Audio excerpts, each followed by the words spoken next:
Mon nom est Luc Chiasson, je suis chargé de projet au Conseil régional de l'environnement et du développement durable du Saguenay-Lac-Saint-Jean. Moi, naturellement, je touche plus sur certains dossiers d'ordre énergétique et également, j'ai hérité du dossier du Conseil de bassin versant de la Belle-Rivière qui avait pour objectif de regarder les enjeux de l'eau pour le bassin versant en question.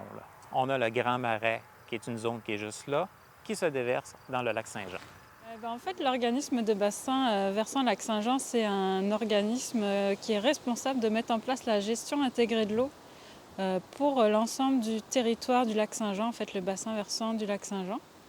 Donc nous, on travaille en concertation avec les différents acteurs de l'eau pour s'assurer qu'on va pouvoir maintenir les ressources en eau sur notre territoire.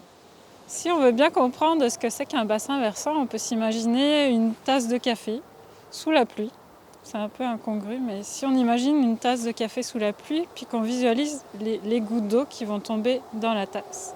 Il y a des gouttes d'eau qui vont tomber directement au fond de la tasse, puis il y a des gouttes d'eau qui vont tomber tout à l'intérieur de la tasse.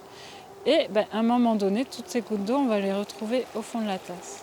Donc finalement, c'est ça, un bassin versant, c'est comme une tasse, c'est un territoire qui est délimité par des lignes de crête sur lesquelles toute l'eau qui va s'écouler va se retrouver à un moment donné vers un même point qu'on appelle l'exutoire.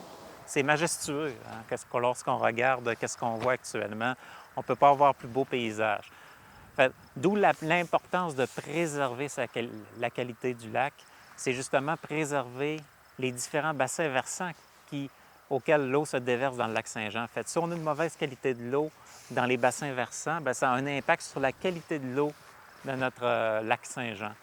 D'où l'importance de mettre en place des actions dans le but de réduire le plus possible les différents apports, que ce soit le phosphore, etc., qui vient de l'activité humaine. On veut continuer à boire notre eau, on veut continuer à se baigner dans nos lacs, pouvoir pêcher du bon poisson. Donc c'est important d'avoir en tête qu'il y a des activités qui peuvent nuire au maintien de ces usages-là.